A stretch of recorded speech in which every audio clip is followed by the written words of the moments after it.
Lovely stuff.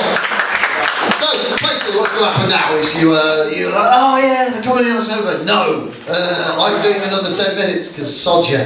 I'm here now, might as well. So, I was telling you before, I was telling you that I am single. I made up a load of reasons, jerky jokes, but none of them are true. The real reason me and my ex-girlfriend split up is much weirder than the ones I said. Me and my ex-girlfriend split up over karaoke, which might sound a bit strange, but she was from Northern Ireland, and it's quite a harsh accent, quite an aggressive accent. It's got a bit of history to it, which means that it can be a little bit scary, especially when it's being sung. Someone singing the Northern Irish accent takes it from someone singing to you and makes it someone singing at you. It's terrifying. Especially when she's singing things like Sting and the Police. Every breath you take, every move you make, I'm watching you. Something like Blondie, one way or another, I'm going to find you. I'm going to get you. We were in a pub in Birmingham, she started singing Jazzy Jeff and the Fresh Prince. Yo, back up now and give a brother room. The fuse is lit, it's about to go. Clear the pub. Now, did I hear somebody say, is there anyone in from Northern Ireland? Yeah. Was it you? Yeah. Because I did have this the other day. There's a woman in from Belfast. You are taking it well. She did not. She really looked pissed off. She looked like she was going to come on stage and attack me. And there's a couple of little tricks comedians use whenever they're in trouble. And I use one. And what you do is you look off stage, you go, oh, start the car. And that kind of means I've gone too far. I'm trying to win it back. Do not do what I did next. Look off stage, go, oh, start the car. But check under it first. Did not go down well at all, to be honest. Probably the last time I'm ever invited to speak after a Sinn Féin dinner. So I have a weird thing where I get myself into weird, embarrassing situations on quite a frequent basis. To the point where I'm now getting worried about this. Do we all remember the film The Truman Show? Where this bloke is being filmed who doesn't know it. Right. I think that's happening to me, right? But I'm not even the main character. I am like the wacky sitcom neighbour, and it's not a very good sitcom. I keep expecting someone to come out and just go, who else but Savage? Wah, wah, wah, wah. That level of shit. Right? So, to give you an example, the other day I had a girl coming round to my house for cocktails and a bit of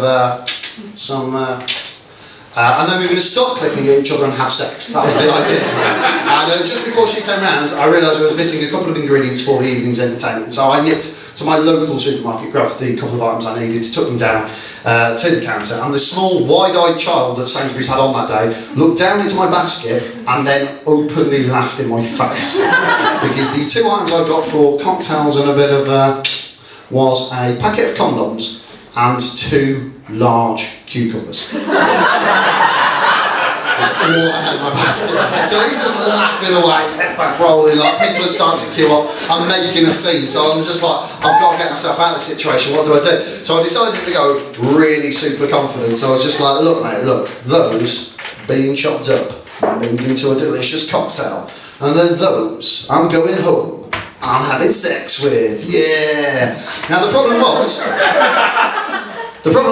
I pointed to the wrong ones. So I was just like, those being chopped up into a delicious, latex-textured, spermicidal flavour cocktail.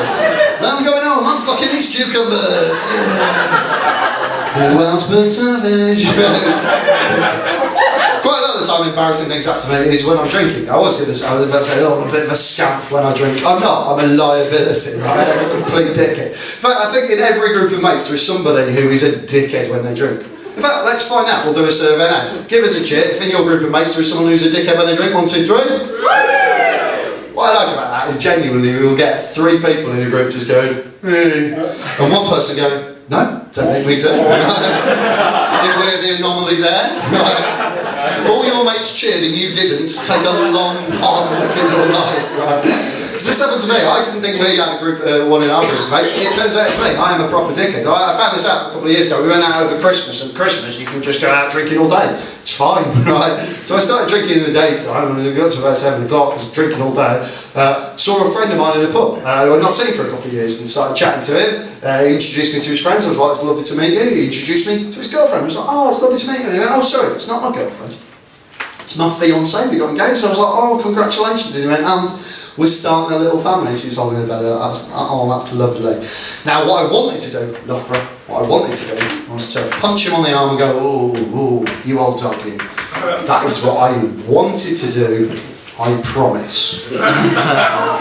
What I actually did was go to punch him, miss, and punch her directly in the ovaries, right? It's a terrible thing to do, right? What made it worse was I finished the thought in my head and went, "Oh, you old dog." She did not take kindly to that at all, I'll be honest. Who else but Savage? They've not seen that bit, made it a lot worse, right? Now, I didn't get invited to the wedding.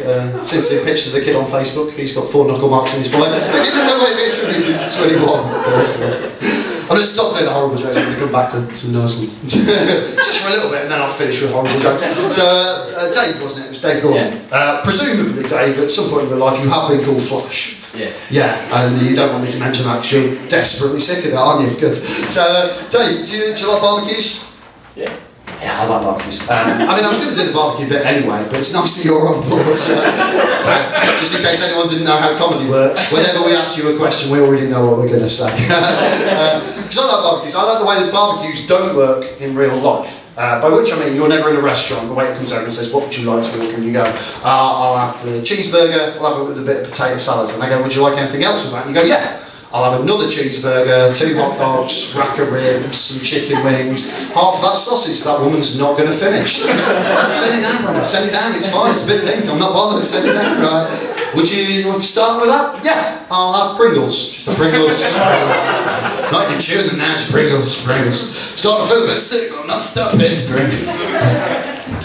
Would you like a drink with that? Yeah. Do you have lager? Do you have stubby lager?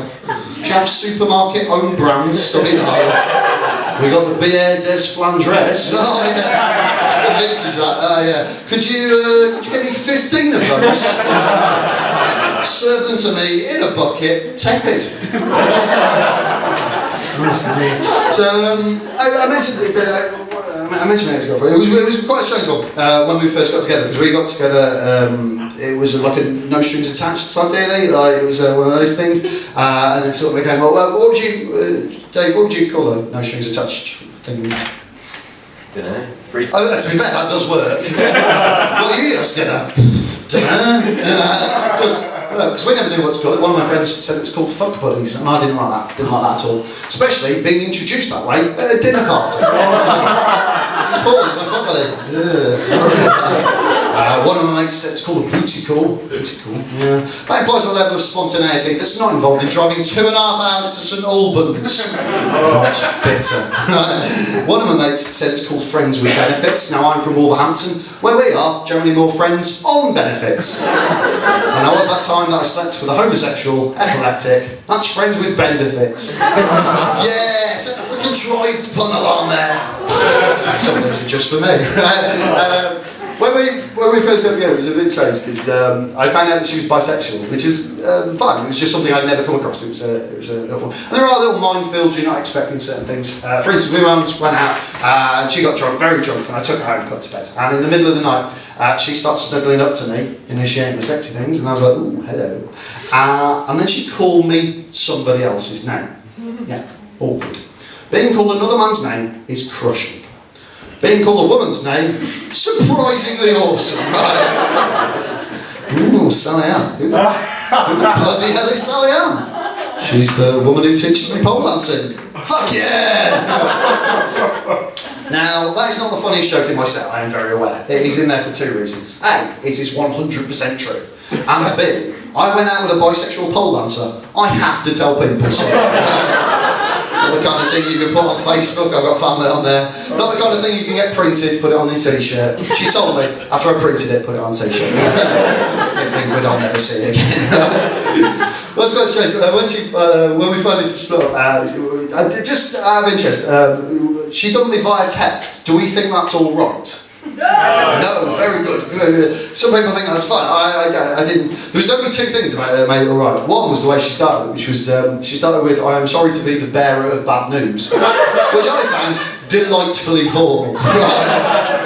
What was even better was the fact that she'd either never heard the phrase properly or she'd either mistyped it, because you sent me the phrase, "I am sorry to be the bearer of bad news." Isn't that a lovely mental image, right? It's a massive black clad bear. Who's that at the door, dear? Oh, it's the bearer of bad news. What's that bearer of bad news? Little Timmy trapped down a well. And all rescue attempts have failed. And he's going to die cold and alone. Well, thanks, bearer of bad news. Just glad it came from you. When we first got together, she did not like to tell me what she liked in the bedroom. I found that quite strange. And when I say what she liked in the bedroom, I don't mean dimmer switches and scatterings. All women love dimmer switches and scatterings. Right? She did not like to tell me what she liked sexually. And I found that a bit weird. And I asked a female friend about this, and she said, "Look, Paul, if a man is any good, he will just know." Which is bullshit. Women pleasing a man is quite easy. Whack away at this general area. A lot of the nerve endings are there. We're quite tackle. Whereas women, we're all different. Biologically, all women are different, special, beautiful, unique. They are like snowflakes in that regard. Snowflakes that are sometimes difficult to get off. One of the things I used to do before I did comedy was I used to deliver cars, and you get driven to somewhere, you pick up a car, and all cars designed roughly similar, but they're all designed a little bit differently, all got their own quirks, their own idiosyncrasies. Now, I am not comparing women to cars.